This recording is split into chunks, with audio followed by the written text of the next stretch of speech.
कार्तिक में प्रकट हुए थे, क्योंकि कार्तिक मास भगवान को बहुत ही प्रिय है।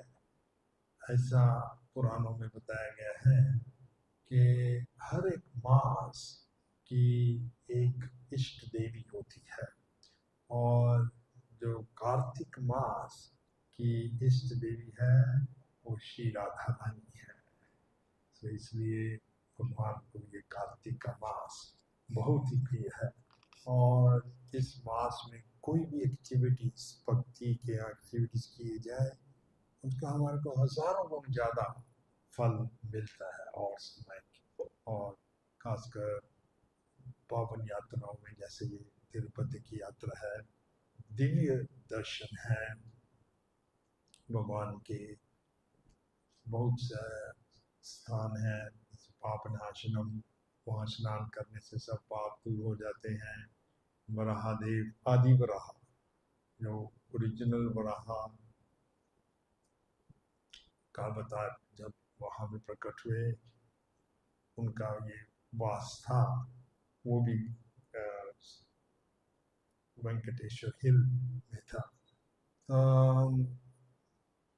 ये संक्षिप्त में दामोदर लीला हमारे आचार्यगण बताते हैं, टिप्पणी देते हुए, कि ये लीला कृष्ण के यूनिवर्सल फॉर्म, विश्व रूप दिखाने के बाद ये नेक्स्ट लीला हुई थी। तो उसके बारे में हमारे आचार्यगण ने अपने कमेंट्रीज में ऐसा लिखा है कि ये स्वाभाविक है कि बालक हो या बालिका, वो अपने पेरेंट्स को बहुत स्पेशल बताना चाहते हैं कि मैं बहुत स्पेशल बालक हूँ या बालिका हूँ। तो कृष्ण जी भी ऐसा बालक अवस्था में सोचते थे कि मैं भी ऐसा कुछ करूं कि यशोदा समझे कि मैं बहुत स्पेशल बालक हूँ। तो इसीलिए उन्होंने ये मट्टी खाने की लीला रची। तो गोपाल बलराम जी भी आरोप लेकर आए कि ये कृष्णा ने तो मट्टी खाई है, यशोदा जी के पास आए तो गाना कहने तो नहीं, मैंने मट्टी नहीं खाई, ये आज खेल में हार गए इसलिए ये झूठे आरोप लगा रहे हैं मेरे ऊपर। तो ये थोड़ी सी चेयर इधर कर देता हूँ, पीपल कैन सी। तो यशोदा कह रहे, अच्छा अगर तूने मिट्टी नहीं खाई तो अपना मुंह खोल के दिखा। तो मुंह खोलकर दिखाया तो उसमें क्या देखती हैं, पूरा ब्रह्मांड देखती है। ब्रह्मा जी गर्भोदक्षाई की कमल नाभि से जो कमल आता है उस पर बैठे हैं, अनेक अनेक ग्रह लोग सब कुछ, और अपने आप को कृष्ण जी का मुख खोलते हुए भी कृष्ण जी के मुख में देखते। तो ऐसा देखे ईश्वर, ये तो क्या है, ये विचित्र रूप दर्शन करके वही मूर्छित। तो कभी खाना सोचते हैं तो गड़बड़ होगी। मैं तो इनको कोई स्पेशल चीज दिखाना चाहता, अभी ये तो भगवान मानने लग गया मेरे को। तो जो वात्सल्य भाव है यशोदा का मेरे प्रति और नंद बाबा का, उसमें डिफिकल्टी आ जाएगी।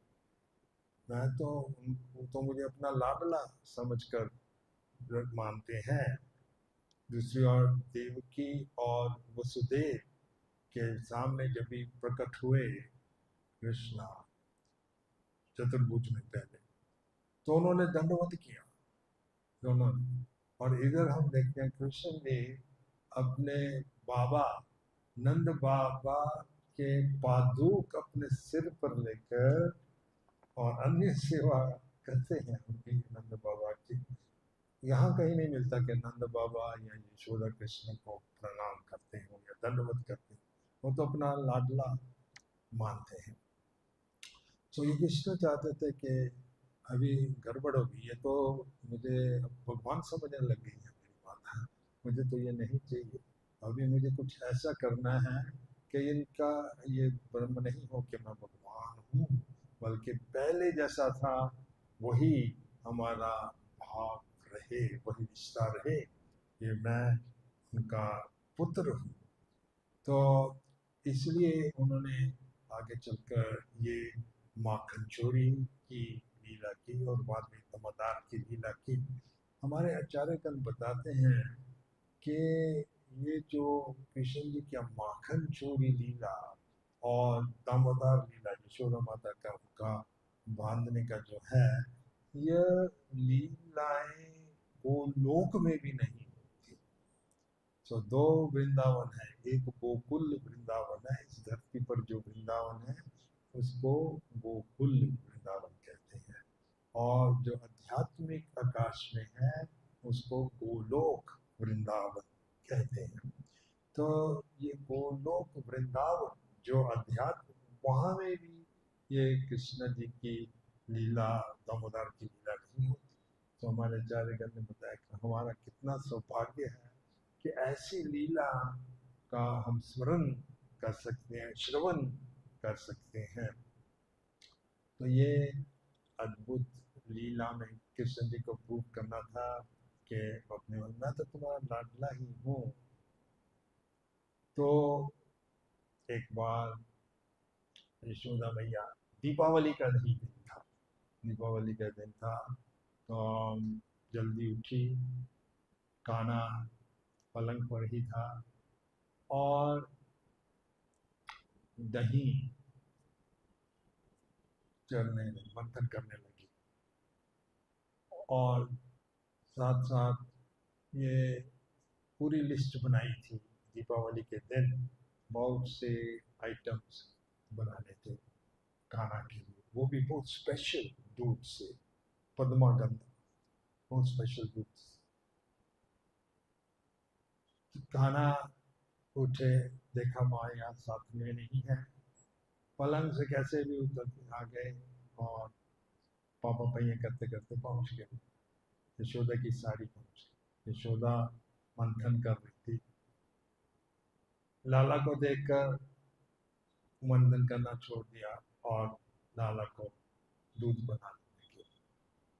तो दूध पिलाने लगे, इतने में दूध के उबलने की सुगंध का है वो गंध आने लगी, और फिर आवाज भी आने लगी कि दूध सिगड़ी पर गिर रहा है बर्तन से उबलकर। तो हमारे आचार्यगण ने इस पर बहुत सुंदर टिप्पणी दी है कि वृंदावन में हर एक चीज जो है चित्त है, चेतना है उसमें। दूध समझने लगा, सोचना था कि अभी लाला यशोदा के स्तनों से दूध पी रहा है, और क्योंकि यशोदा का प्रेम असीमित है, उनका दूध भी जो है असीमित है, मात्रा में आता है, और कान्हा असीमित मात्रा में उनका दूध पिए। तो ऐसे में मेरे जीने की जरूरत क्या है, अच्छा होगा मैं अपना जीवन यही त्याग दूं। इसीलिए उबल कर सिगड़ी में गिर गया, आत्महत्या कर, ऐसे में तो यशोदा पहले तो देखा गंध आ रही है दूध के, फिर दूध गिरने के आवाज भी, तो उन्होंने सोचा अभी तो मुझे बर्तन उठाना पड़ेगा सिगड़ी से। तो कान्हा को रखा नीचे और सिगड़ी से दूध को उठाने के लिए गए। तो इतने में कान्हा बहुत असंतुष्ट हो गए, मुझे पूरी तरह से दूध पिलाए नहीं, मेरी भूख भी नहीं मिटी, एक 2 लीटर दूध के लिए इतना कुछ कर दिया, मैं सब कुछ देता हूँ, दूध दूध सबको देता हूँ, कि 2 लीटर दूध के लिए मुझे ऐसा छोड़ के चले, अभी मैं नटखट करके कुछ दिखाऊंगा यशोदा को। तो यशोदा सिगड़ी से दूध को उठाने के लिए गई, इधर कान्हा एक लकड़ी लेकर, छड़ी पड़ी थी, बर्तन थे मट्टी के बने हुए, नीचे से जोर से मारा, पूरा दही जो था बिखर गया। और अभी जाकर उनको बाहर निकलना था, पूरा बिखरा हुआ था दही उसके बीच। और फिर ये आदत थी उनकी, जो दही माखन होता था वो बंदरों को खिला देते थे। जब यशोदा ने पूछा ये क्यों, तुम कहते जब भी मैं पूर्व अवतार में आया रामचंद्र जी के अवतार में, तो इन्होंने बंदरों ने मुझे बहुत सहायता की, बहुत समय तक भूखे रहे, तो इनको मैं भी माखन और दही खिला। तो इस बार यशोदा मैया ने जब भी देखा पूरा दही बिखरा हुआ है, एक ही बर्तन से नहीं बहुत से बर्तन थे, सब दही बिखरा हुआ था। उन्होंने समझ लिया कि ये कान्हा का ही निश्चित नटखट है। तो उन्होंने सोचा अभी बहुत हो गया, बहुत सहनीय हो गया, अभी इसको मैं सिखाऊंगी। और एक छड़ी लेकर उसके पीछे भागी, कृष्ण के पीछे भागी। वो भाग रहे लेकिन पकड़ लिया। और एक उठकल होती है, उठकल प्रेस्टल कहते हैं इंग्लिश में, ग्राइंडिंग बोर्ड, उसके साथ बांधने का, अपने ही केशों से रिबन निकाला और उसको बांधने का प्रयास किया कान को। लेकिन जैसे ही बांधने के रिबन 2 उंगलियां कम हुई, तो फिर अंदर गई और रस्सी लेकर जोड़ जोड़ कर बांधने के लिए हर बार जितनी भी रस्सियां निकालती लेकर आती, हर बार 2 उंगलियां कम रहती। और हमारे आचार्यगण बताते हैं फिर यशोदा ने सब ब्रजवासियों को सब रस्सियां लेकर आओ अपने घर से, एक से एक बांध। यशोदा इधर बहुत डिटरमिन थी, संकल्प था कि इसको बांध के ही रखो। उधर कान्हा संकल्प था कि मैं नहीं बांधाऊंगा। इधर दोनों में कंपटीशन हो रही थी, यशोदा कैसे भी इसको बांध। और ब्रजवासी इस लीला का आनंद ले रहे थे। ये लीला भोर से शुरू हुई और शाम तक चलती थी। यशोदा बार बार जाती, रस्सी लेकर आती, सब गोपियों को बोलते रस्सी लाओ लाओ लाओ। हर बार 2 उंगलियां कम ही रहती। तो शाम हो गई, कान्हा ने देखा ये तो माता यशोदा अभी बहुत थकी है। यशोदा का पसीना कान्हा के ऊपर गिरा, तो उन्होंने एहसास किया इसको इतनी थक गई, इतना परिश्रम कर रही है मुझे बांधने के लिए। भला जो अपनी माया से सब जीवों को बांधता है उनको कौन बांध सकता है? उनको तो प्रेम की रस्सी से ही बांधा जाता है। बस। तो उन्होंने देखा मेरी माता बहुत थक गई है, तो बंध गए। तो बंध गए। यशोदा माता थोड़ी दूर थी और इतने में नंद बाबा वहां में पहुंचे। और नंद बाबा ने देखा एक लाला कान्हा तो रस्सियों से बांधा, किसने किया है? उनको बताया गया ये यशोदा ने किया। और नंद बाबा ने ही आकर उनको उनकी रस्सी को, तब तक ये नानुकुबेर और मणिग्रीव की लीला हो चुकी थी। तो उन्होंने कृष्ण को उठाया और अपनी गोद में ले लिया और यशोदा के प्रति कुछ क्रोध भाव दिखाने लगे कि कैसे सहस रहा यशोदा का आपको बांधने। और खाना उनके गोद में नंद बाबा के बाबा आज से मैं तुम्हारा बेटा हूं। यानी कि यशोदा कह रही तो बाबा, नंद बाबा इस बात से प्रसन्न नहीं थे। यशोदा ने सब कुछ दिया, सैक्रिफाइस कर दिया। दिन रात उनका भाव, प्रेम कृष्ण के लिए था। तो ये सब बात सुधारने के लिए नंद बाबा ने कहा, यशोदा ने तुझे बांधा है ना, तुम्हारी माता ने सब बांधा है। मैं ब्रज का राजा हूं और मुझे अधिकार है। मेरे राज में कोई भी अगर गलत काम करेगा, मैं उसको दंड दूंगा। तो कान्हा ने सोचा कि ये तो बात बिगड़ रही है। यशोदा ने मुझे बांधा तो ऐसा ना हो कि नंद बाबा उसको दंड दे। तो जल्दी जल्दी अपने नंद बाबा की गोद से फिसल गए और यशोदा माता की गोद में चले गए। और यशोदा माता ने अपने हाथों से कान्हा को ऐसे गोद में ले लिया। और हमारे आचार्यगण बताते हैं यह असली दामोदर लीला है कि यशोदा ने अपने लालों को अपने उदर से बांध लिया, अपने हाथों से उदर बांध लिया। ये और लीला भी है के साथ बहुत संबंधित में। जितना भी हमारे से हो सके कार्तिक मास में चैंटिंग ज़्यादा करें, अध्ययन करें, मंदिरों में जाके दर्शन करें। और सबसे इम्पोर्टेंट नियम जो है वो है दीपदान करने का। और दीपदान करने का रहस्य भी बताया गया है पुराणों में। एक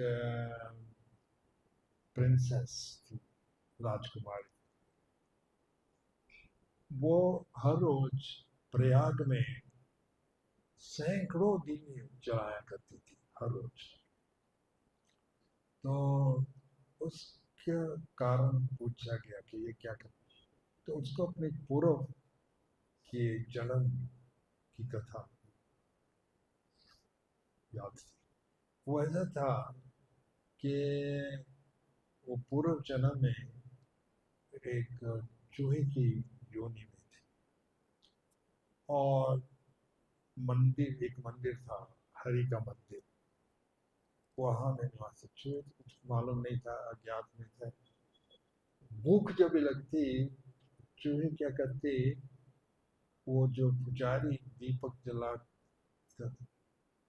दीपक की जो बत्ती है रुई की, उसमें थोड़ा सा कभी कभी घी रहता है।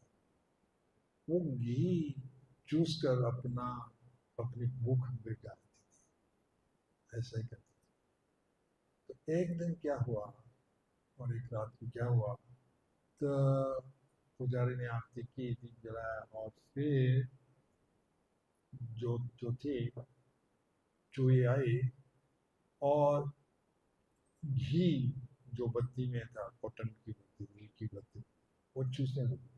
लेकिन बहुत नजदीक तक दीपक जल रहा था, बुझा नहीं था। तो ऐसे में उसको, मुझको पहले आग लग गई। और देखते ही देखते पूरे शरीर को आग लग गई, चूहे के शरीर। तो वो तड़पती हुई, बहुत तड़पती हुई भागने लगी। भागते भागते हरि के मंदिर के 3 परिक्रमा, 3 बार परिक्रमा हो गई। और 3 परिक्रमा हो गए, अंत में तीसरे दिन पूरी तरह से भस्म हो गई, शरीर त्याग।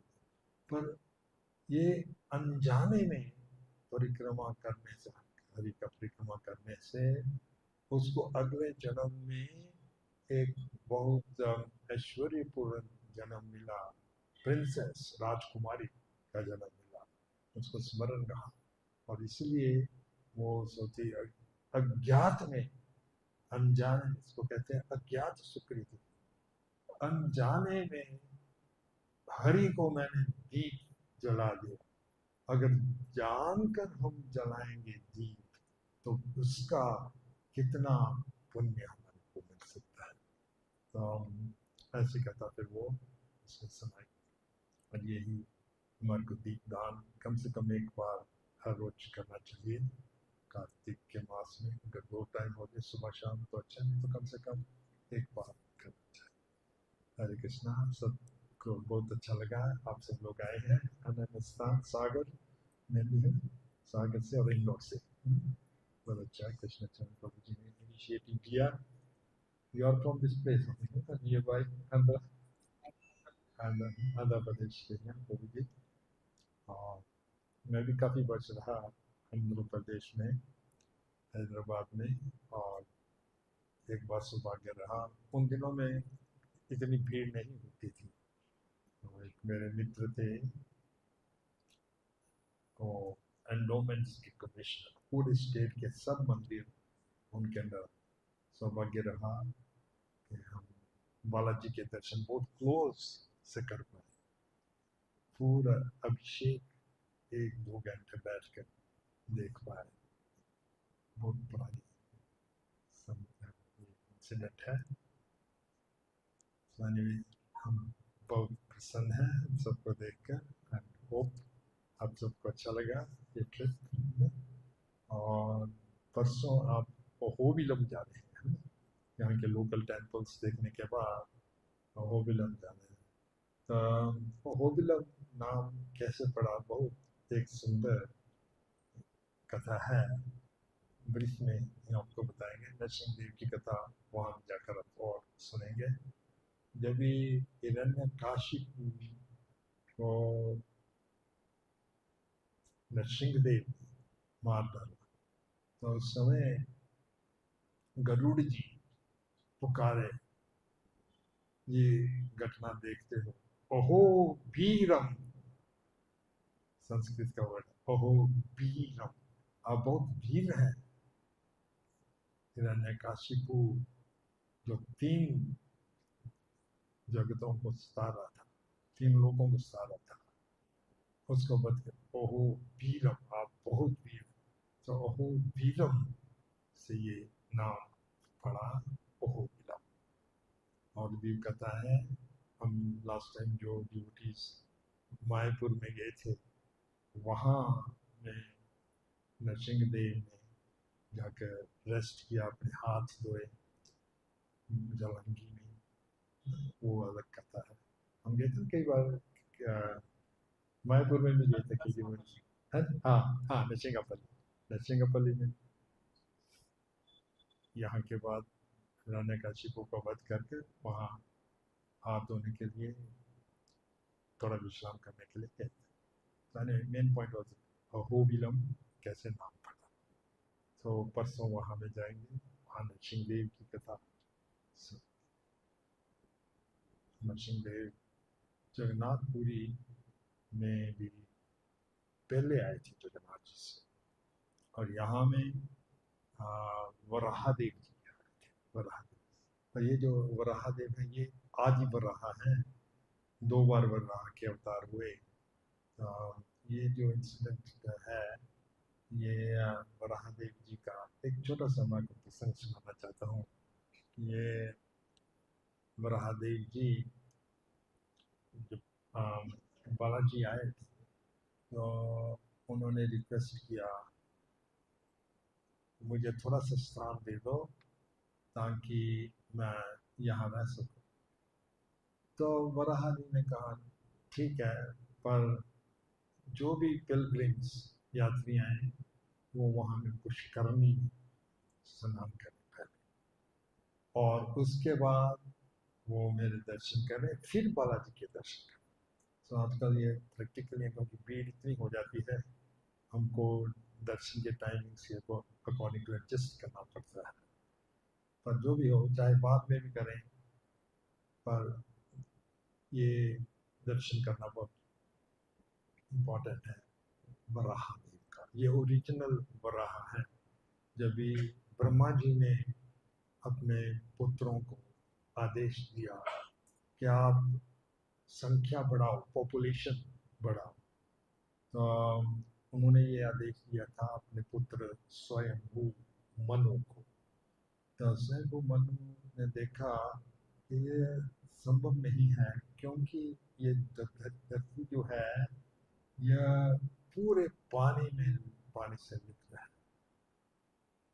सो उन्होंने जैसे कहा भगवान विष्णु को, तो भगवान विष्णु ने धरती को रसटाल से निकाला, गर्भदाग से निकाला, और फिर स्वयं मनु ने अपने पॉपुलेशन इंक्रीज करने का कार्य किया। वही तस्वीर जो है आप उधर देखेंगे वराहा मंदिर में। तो ये वराह के संबंध में एक बहुत सुंदर प्रसंग है जो 300-400 वर्ष पुराना है। ये औरंगजेब जो एक बहुत दुष्ट था, जहां भी जाता मंदिरों का खंडन करता। वो यहाँ तक भी पहुंच गया, तिरुपति तक भी पहुंच गया, उसकी सेना यहाँ तक पहुंच गई। तो उसने आदेश दिया था, उसको मालूम पड़ा कि यहाँ बहुत ऑपुलेंट, ये बालाजी का मंदिर उस समय भी बहुत था ऑपुलेंट, अभी तो वर्ल्ड का मोस्ट ऑपुलेंट कह सकते। तो उस समय भी बहुत ऑपुलेंट था। तो उसने आदेश दिया जाओ, क्योंकि जहां भी देखता था मंदिर खंडन करता था। लेकिन उसकी सेना में, इसकी औरंगजेब की सेना में एक मुस्लिम था जो भक्त था। एक्चुअली ये बालाजी मंदिर में भी अंदर भी आप देखेंगे एक डेटी है, वो एक मुस्लिम भक्त की है। तो ये वो अलग है, पर ये अलग था, इसका नाम था अली। तो आप ये स्थान भी जो है इसके बगल में ही अली पीरी बस स्टैंड है, अली पीरी बस स्टैंड। तो मैंने एक बात पूछा था कि इस वर्ष पहले यहाँ आया था कि ये अली तो मुसलमानों का नाम है, ये जगह का नाम अली पीरी कैसे हुआ? तो उन्होंने बताया अली पीरी एक भक्त था, मुसलमान था पर वो भक्त था। तो जब वो उसकी सेना में था, औरंगजेब की सेना, उसने ये औरंगजेब और उसकी जो सेना थी उनको सब बोला, आप क्यों उधर जाने का कष्ट कर रहे हैं? तुम जानते नहीं ये हिंदू लोग जो हैं वर्ड नहीं यूज करना चाहिए, कि ये इतने मूर्ख है कि ये पिग की पूजा करते हैं। पिग क्या? आ, सुअर, सुअर की, बराह, बराह की पूजा करते हैं। और मुसलमानों को सबसे गंदा वर्ड लगता है सुअर। गालियां भी देना सुअर देख के कहते किसी को, उनको सुअर अच्छे नहीं लगते। सब कुछ खा लेंगे, सुअर नहीं खाएंगे। तो उन्होंने कहा ये हिंदू लोग जिसको हम सबसे नीच चीज बोलते हैं सुअर, उसकी पूजा करते हैं।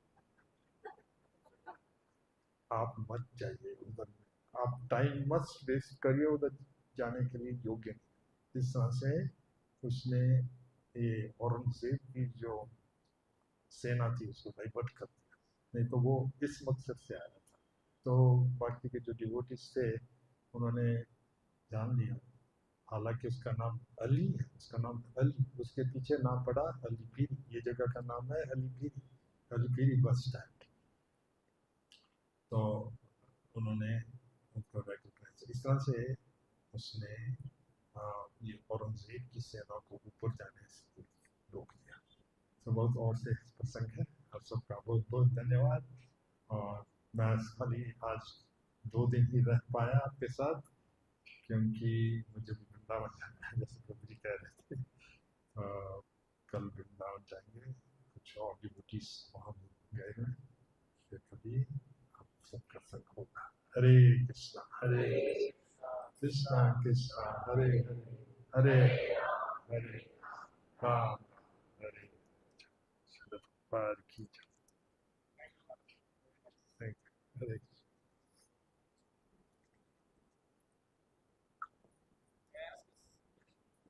या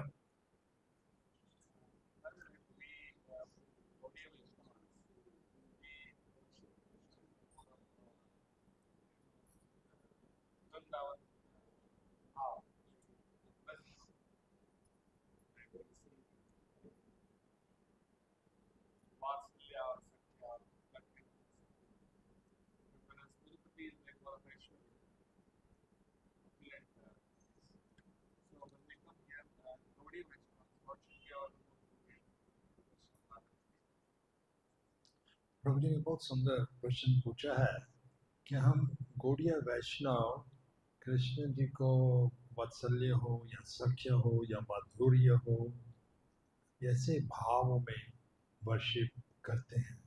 और यहाँ में हम जो देखते हैं वो बहुत ऐश्वर्यपूर्ण है ना।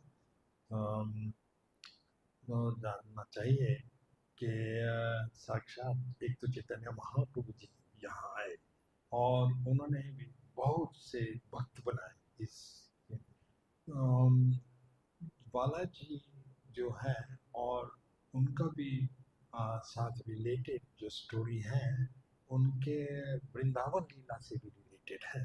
जैसे उनका मेन रीजन यहाँ आने का था इस धरती पर एक था कि यशोदा मैया कृष्ण जी का रुक्मिणी के साथ विवाह वो देख नहीं पाए क्योंकि वो विवाह द्वारका में हुआ था।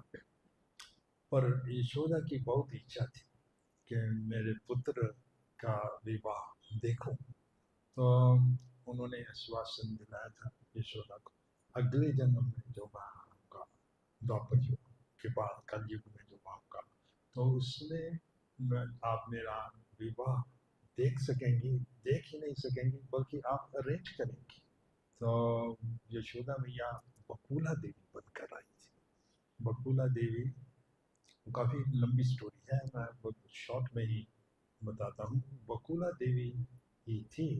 वो एक फ्लावर वेंडर के रूप में आई और उनका बालाजी को देखभाल करती रही, वो भी वात्सल्य भाव में। और वही थी बकुला देवी जिन्होंने श्री बालाजी का विवाह पद्मावती के साथ रचाया। सो काफ़ी संबंध है उनका दोनों लीलाओं में। पर actually for the matter of fact जब भी हम राधा कृष्णा राधा गोविंद या कोई भी डेटीज की वर्शिप पूजा आराधना करते हैं हमारे आचार्यगण ने बहुत स्पष्ट बताया है कि एक्चुअली हम उस लेवल पर उस प्लेटफॉर्म पर नहीं है। राधा कृष्णा की भक्ति तो बहुत बहुत बहुत ऊंची, हम उसके योग्य है ही नहीं। एक्चुअली हम लक्ष्मी नारायण की भक्ति कर रहे हैं in the opponent form, in the opponent form of Radha and Krishna.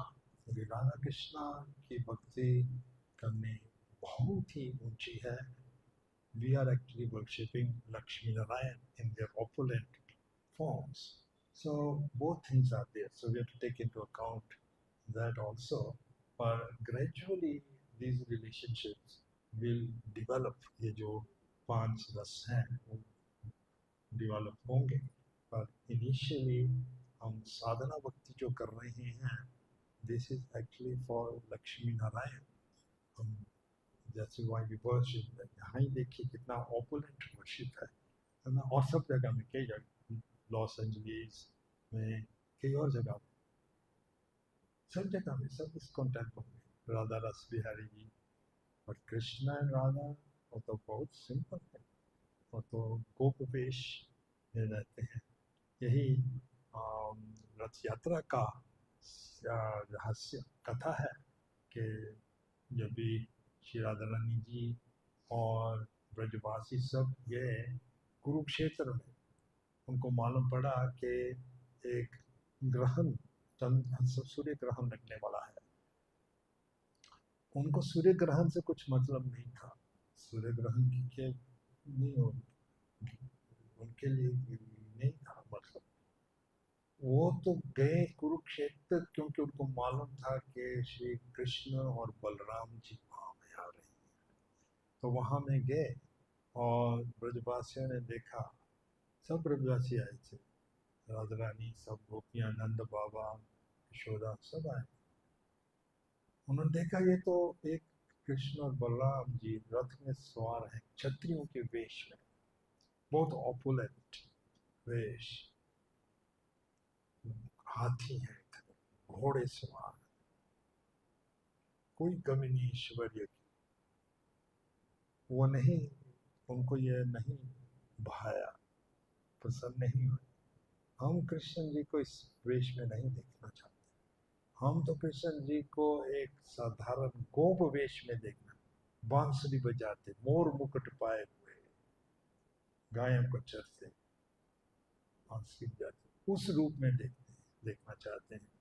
इसलिए वो भावना जो उनमें आई कि हम कृष्ण जी को वृंदावन ले जाएं, उन्होंने रथ के घोड़ों को खोल दिया और खुद रस्सी पकड़कर वृंदावन लेने गए।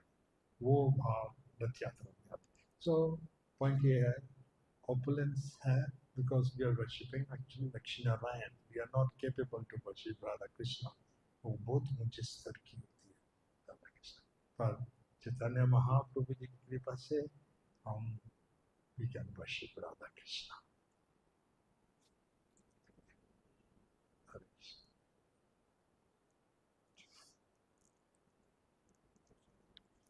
हरे कृष्ण। और यस रणवीर बहुत मेहनत कर रहे हैं, सभी डिवोटीज बहुत मेहनत कर रहे हैं। रणवीर के खिलाफ एक कंप्लेंट है, बहुत सीरियस कंप्लेंट है, और इसकी सिस्टर ने कंप्लेंट की। जब भी आप शायद रथ यात्रा, दूसरी यात्रा पूरी की रथ यात्रा में आई थी, इसकी बड़ी दीदी आई मेरे पास, बहुत बड़ा आरोप, कंप्लेंट लेकर आई कि मेरे भैया कुछ भी खाते नहीं है, इनको कुछ खिलाया करो। सो आप सबकी दायित्व है और सेवक के साथ साथ इनको खिलाने की सेवा। यस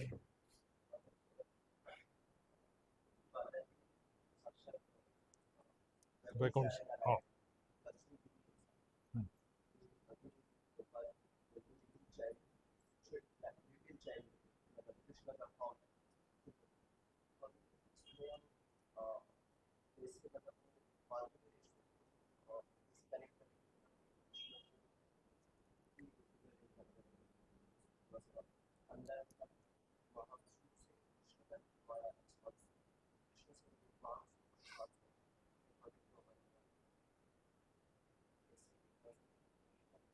हाँ कई रस के जो टॉपिक्स हैं इनको समझना बहुत मुश्किल होता है, पर हम हमारे आचार्यों के दृष्टि से देखें, एक्चुअली बालाजी को कृष्ण की या विष्णु देव की भी पहले नहीं माना जाता था, जब तक रामानुजाचार्य नहीं आए। 12वीं सदी में, 13वीं सदी में रामानुजाचार्य आए, तो उस समय तक बालाजी को शिव जी की देवी मानते थे, लेकिन उन्होंने स्थापित किया कि शिव जी नहीं है, और उन्होंने एक्चुअली रिवील किया इनके 4 सिंबल्स हैं, शंख चक्र गदा पद्मा, उन्होंने रिवील किया, और ऊपर भी नहीं जाने के लिए तैयार थे क्योंकि ये शेष है जो हिल्स है, तो पैदल नहीं गए बल्कि दंडवत करते करते ऊपर थे।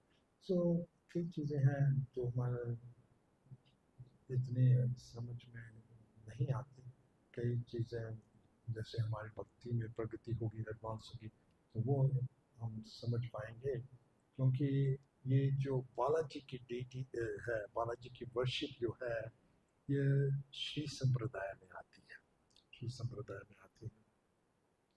तो श्री संप्रदाय में ओपुलेंट वर्शिप है लक्ष्मी नारायण की, ओपुलेंट, पर साथ साथ हमारे आचार्यगण यहाँ आए हैं, साक्षात चैतन्य महाप्रभु जी यहाँ आए, उन्होंने दर्शन किए, और प्रभुपाद जी के गुरु महाराज भक्ति सिद्धांत सरस्वती ठाकुर जी ने उनके महाप्रभु जी के पाद चिन्ह इंस्टॉल किए हैं। कभी वीरवार में हम देख नहीं पा रहे, लेकिन कभी समय हो वो देखने के लिए भी योग्य है। चैतन्य महाप्रभु जी के पाद चिन्ह भी यहाँ है। जितना हो सके हमारे संप्रदाय में चैतन्य चरितामृत में बालाजी का वर्णन है, तो हम उससे शिक्षा लें, ठीक है ना। हालांकि ये बात भी सही है कि ज़्यादातर इस्कॉन के मंदिरों में बालाजी की डिटीज नहीं है, या बहुत कम होंगी। यहाँ में फोटो है, पर जहाँ तक मुझे मालूम है कोई भी इस्कॉन मंदिर में बालाजी की डीटी नहीं है। तो हम हमारा जो है चैतन्य महाप्रभु जी के का संप्रदाय है, उसमें षड गोस्वामी जी आते हैं। षड गोस्वामी जी के बाद मेन आचार्य जो आते हैं, नरोत्तम दास ठाकुर जी, संस्कृत दास नरोत्तम दास ठाकुर जी, गोस्वामी जी, ये सब आचार्य ने इन्होंने हमको राधा कृष्णा की भक्ति सिखाई है। और जैसे हमने कहा कि राधा कृष्णा की भक्ति के लिए भी हमारे में क्वालिफिकेशन होनी चाहिए। जैसे इसलिए हम एडवाइस करते हैं कि खासकर गृहस्थ लोग जो हों गौर निताई की पूजा करें, या जगन्नाथ सुभद्रा बलदेव की पूजा करें, क्योंकि उनकी पूजा में इतने ऑफेंसेस नहीं होते, और इतना स्टैंडर्ड कम भी स्टैंडर्ड हो वो एक्सेप्ट कर लेते हैं। गौर निताई हो चाहे जगन्नाथ सुभद्रा बलदेव हो, वो कम स्टैंडर्ड भी हो वो एक्सेप्ट कर लेते हैं। लेकिन राधा कृष्ण की सेवा में कम स्टैंडर्ड नहीं हो सकते।